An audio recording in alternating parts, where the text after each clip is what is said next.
Hello there everybody, and welcome back to another EDH gameplay video brought to you by Affinity for Commander. My name is Martin, and today we have an epic battle for you between an aristocratic vampire, a powerful necromancer, an inspiring soldier, and a big woolly mammoth. But before we begin, I'd like to personally thank all of the absolutely incredible patrons listed on screen for their heartwarming generosity. We wouldn't be able to continue making videos such as these without your support, so thank you. Also, if you decide to make a purchase from any of these websites, then be sure to do so via our affiliate links in the video description. It won't cost you anything extra, but it really helps out the channel. And if you haven't already, then go and check out aldersleeves.com, where you can find thousands of super cool designs on perfect fit sleeves to really bling out your decks. Just be sure to quote us as the ones who sent you. But that is enough of that, let's take a look at those opening hands. I am playing my Edgar Markov Vampire Tribal deck, which looks to pump my army of fanged friends with a mixture of Lords and Anthem effects. I also run a large amount of removal spells, clearing my opponent's boards of their biggest threats. I keep an opening hand containing Go for the Throat, Vindicate, Kalatas Traitor of Get, Sorin Solemn Visitor, Battlefield Forge, Bloodstained Mire, and a Swamp. I am playing my Saskia the Unyielding Human Tribal deck, which aims to bolster my forces with a +1/+1 counter sub-theme. I am also running a nifty little token sub-theme, which will help me to increase the amount of humans I have on board as quickly as possible.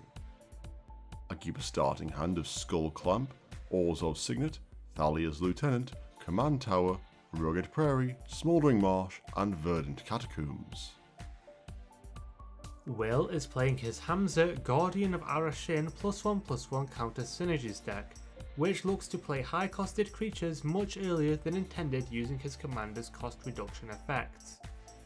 He is also running a surprisingly efficient card draw package for a Selesnya deck, allowing him to refill his hand after he's played multiple spells a turn. Will mulligans 3 times, finally settling on an opening hand of Findhorn Elves, Inspiring Call, Kodama of the East Tree, Castle Gorenbrig, and Command Tower.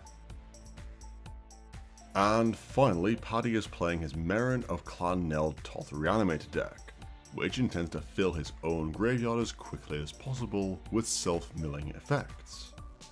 He also runs a respectable sacrifice sub-theme, allowing Meren to stack up experience counters at an alarming rate. Paddy keeps a starting hand made up of Spore Frog, Skullwinder, Acolyte of Affliction, Liliana Vess, Gaia Reach Sanitarium, Nurturing Peatland, and a Swamp. Will wins the die roll, plays Command Tower, and casts Findhorn Elves. With a strong start to the game, he passes to me. Alex plays Canopy Vista and passes. Paddy plays Nurturing Peatland and pays 1 life in order to cast Spore Frog. Unable to do anything else, he ends his turn. I play Bloodstained Mire and then pay 1 life to sacrifice it. I put Godless Shrine onto the battlefield tapped in this way and pass to Will. Will plays Castle Garenberg and moves to combat. Here he attacks me with his elves, dealing me 1 damage, and passes. Alex plays Command Tower, casts Orzhov Signet, and ends his turn. In his turn, Paddy plays Evolving Wilds, immediately sacrificing it to put a forest into play from his library. He then moves to combat, where he attacks me with his frog, and I take yet another point of damage. With nothing more to do, Paddy passes to Martin. I play a Swamp and pass the turn. Will starts his turn by playing a Plains and moves to combat. Here he attacks Martin with Findhorn Elves, dealing him 1 damage, and ends his turn. Alex plays Rugged Prairie and casts his commander, Saskia the Unyielding. Not bad, casting a 4-coloured commander on turn 3. He chooses Paddy as the recipient of Saskia's ability, moves to combat, and attacks Paddy with his axe-wielding soldier. Not wishing to take 6 damage so early in the game, Paddy responds to this by sacrificing his Spore Frog, preventing all combat damage for the turn. Pleased with his position in the game, Alex passes to Paddy. Paddy plays Gaia Reach Sanitarium and takes 1 damage from his peatland to cast Skullwinder. He returns Spore Frog to his hand with the snake's ETB and allows Martin to recover his fetch land in an attempt to earn some goodwill from him. #BFFs. Feeling safer behind his death touchy blocker, Paddy passes the turn. I begin my turn by playing Battlefield Forge and then tap out to cast Forerunner of the Legion. Edgar's Eminence ability triggers, creating me a 1/1 vampire token, and I search my library for Captivating Vampire with the Forerunner's ability, put the Charming Gentleman on top of my library, and end my turn. Will plays a forest and taps all of his permanents to activate his castle's ability. He adds 6 green mana to his mana pool, which he uses to cast Kodama of the East Tree. With nothing more to do, Will passes to me. Alex plays Verdant Catacombs and then casts Thalia's Lieutenant. He puts a +1/+1 counter on Saskia with his Lieutenant's ETB and pays 1 life to sacrifice his fetch land. Alex searches his library for a swamp, puts the land into play, and taps his remaining mana to cast Collective Efforts. He escalates the spell by tapping Thalia's Lieutenant, destroying Will's Kodama, and putting a +1/+1 counter on both of his creatures. Did anybody say value? Moving to combat, Alex attacks Will with his commander, and unable to block, he takes 5 damage. This results in Paddy also taking 5 damage from Saskia's ability, and Alex ends his turn.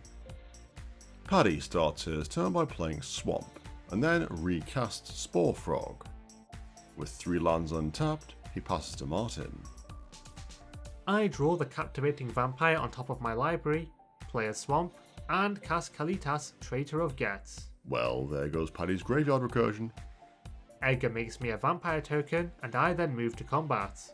Here I attack Will with my Forerunner and the token he helped create, and Will takes 3 damage in this way. Happy with my play, I pass the turn. Will plays a tapped Temple Garden and ends his turn. In his turn, Alex plays Smouldering Marsh and casts Skullclamp.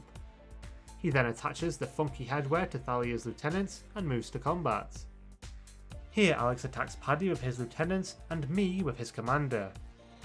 Neither Paddy or I block, with Paddy taking 3 and me taking 5. This results in Paddy taking a further 5 from Saskia's ability, and Alex moves to his second main phase. Here he casts Arcane Signet and moves Skullclamp over to his commander before passing to Paddy. Paddy responds to this by activating his Sanitarium, forcing each player to draw and discard a card. With no further interruptions, Paddy proceeds to his turn. Paddy begins his turn by playing a forest, and then pays a life to Nurturing Peatland in order to cast Underrealm Lich. Out of mana, he passes the turn. I cast the Captivating Vampire that I tutored for earlier, creating me a 3rd vampire token, and then tap 5 of my Bloodsuckers to gain control of Saskia. Rude! I then play Bloodstained Mire as my land for turn, immediately paying 1 life and sacrificing it to put a swamp into play from my library. Moving to combat, I attack Alex with Kalitas and his own commander, and he declares no blocks, taking 11 damage. Saskia's ability triggers, dealing Paddy 11 damage, and happy with my position in the game, I end my turn. Will plays Overgrown Farmland and casts his commander, Hamza, Guardian of Arashin. With no further plays, he passes to me. Alex starts his turn by playing Wooded Bastion, and then casts Laid to Rest. Not wanting me to benefit from the power boost granted by Skullclamp, Alex attaches it to Thalia's Lieutenant and passes the turn. Instead of drawing, Underrealm Lich's ability causes Paddy to look at the top 3 cards of his library, putting one of them into his hand and the others into his graveyard. Next he plays Verdant Catacombs, paying 1 life to sacrifice it, and puts Overgrown Tomb onto the battlefield tapped. Not yet finished, Paddy pays yet another life to his peatland in order to cast his commander, Meren of Clan Nel Toth. Moving to his end step, Paddy returns the Sir Conrad the Grim in his graveyard to his hand, and Martin responds by casting Go for the Throat, targeting Spore Frog. Paddy responds to this by casting a fancy looking snake skin veil, putting a +1/+1 counter on the amphibian and giving it hexproof until the end of turn. Martin's kill spell fizzles and Martin proceeds to his turn. In my turn, I play Opal Palace and then cast a very thematic Vindicate. I destroy Thalia's lieutenant in this way, and Kalitas exiles the puny human, creating me a zombie token. Given that the lieutenant was exiled instead of dying, Alex draws no cards from either his Skull Clamp or his Laid to Rest, making him a very sad panda. Double rude. Not yet finished ruining people's days, I tap 5 of my vampires to gain control of Will's commander, bringing me a step closer to owning a complete set, and then move to combat. Here I attack Alex of Kalitas and Saskia, and not wanting to die, Paddy sacrifices his Spore Frog to prevent the damage.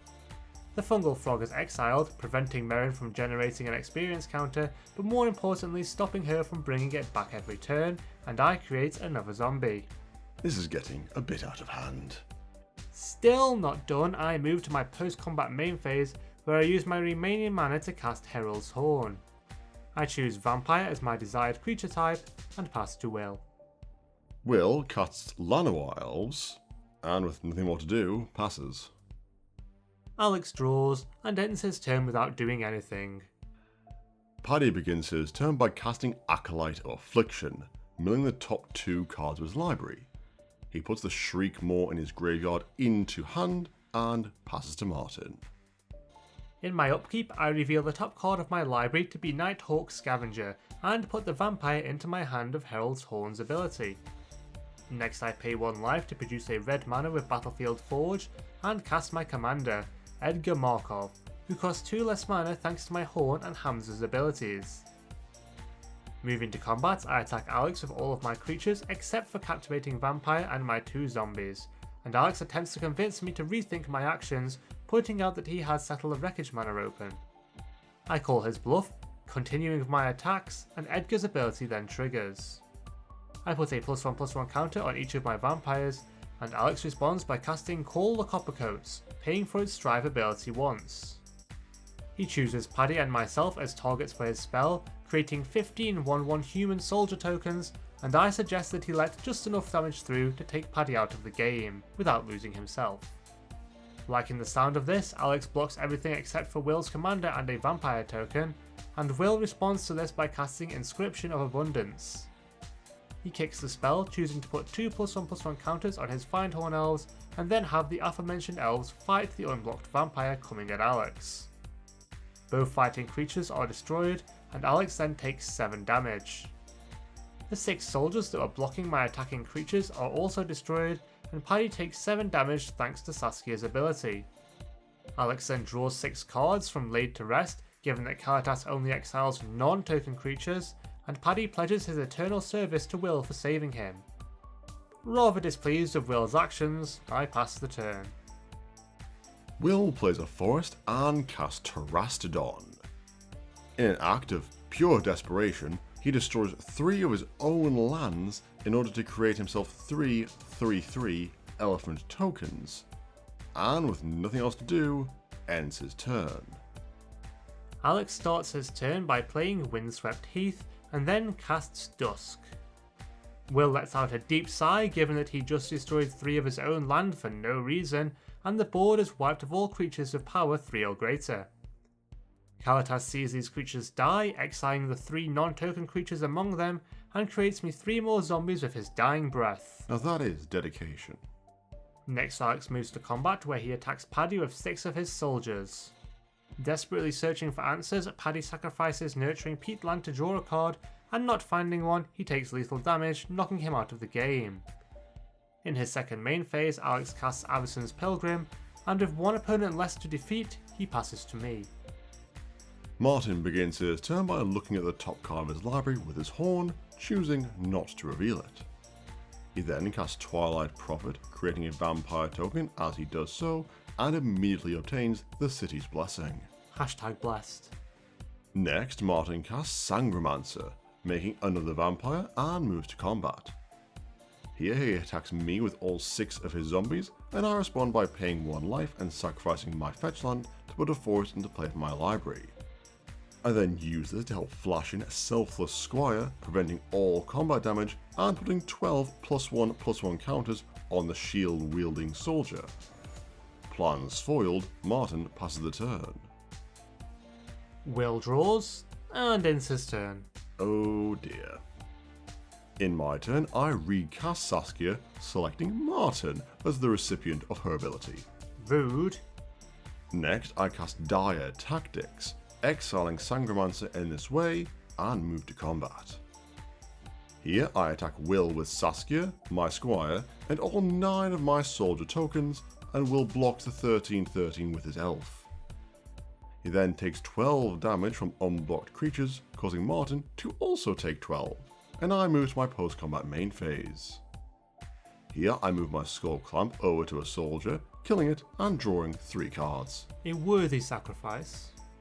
Finally, I play Exotic Orchard as my land for turn, and pass to Martin. I start my turn by looking at the top card of my library, choosing not to reveal it with Herald's Horn, and reveal it to be Path of Ancestry with Twilight Prophet. Neither of my opponents take any damage, and I then play the aforementioned land. Next I cast Crackling Doom, dealing 2 damage to Will and Alex, and forcing Alex to sacrifice Selfless Squire, which is super thematic for the card. Indeed. Alex draws a card thanks to his enchantment, and I move to combat, where I attack him with my Prophet and zombies. Alex blocks 2 zombies of his commander and Avison's Pilgrim, resulting in 1 zombie and his Pilgrim's deaths. Alex then takes 10 damage from unblocked creatures, draws a card of Laid to Rest, and I move to my second main phase. Here I cast Nighthawk Scavenger, creating a vampire token with Edgar, and pass. Will draws, plays a Plains, and ends its turn. Yikes. Alex plays Gavany Township, and then casts Heron Blade Elite. Next he casts Catilda, Dawnheart Prime, and puts a +1/+1 counter on his elite thanks to their ability. Not yet finished, Alex casts Adeline, Resplendent Cathar, putting another +1/+1 counter on Heron Blade Elite. Moving to combat, Alex attacks Will with Saskia, creating 2 1/1 human tokens of Adeline's ability. Both Will and I take 3 damage, and Alex passes to me. Martin chooses not to reveal the top card of his library with Herald's Horn, and then reveals it to be Door of Destinies with his Prophet's ability. Both Will and I lose 4 life in this way, and Martin gains 4 before recasting his commander. Moving to combat, he attacks me with his 5 powered Scavenger, and Will with Edgar and 5 zombies. Edgar's ability triggers, putting a +1/+1 counter on each of Martin's vampires, and both Will and I take lethal damage, leaving Martin as the victor. Well, that is it for another game. I hope that you enjoyed watching my Army of the Night convert and conquer my opponent's creatures. Don't forget that you can help to support the channel in 4 quick and easy ways: liking this video, subscribing, hitting that bell icon, and leaving us a comment. I read every one. And if you really like us, then consider becoming a patron of the channel, where you can find exclusive rewards such as custom tokens and playmats for as little as $1 a month. That's all for now though, we'll see you next time. Stay awesome!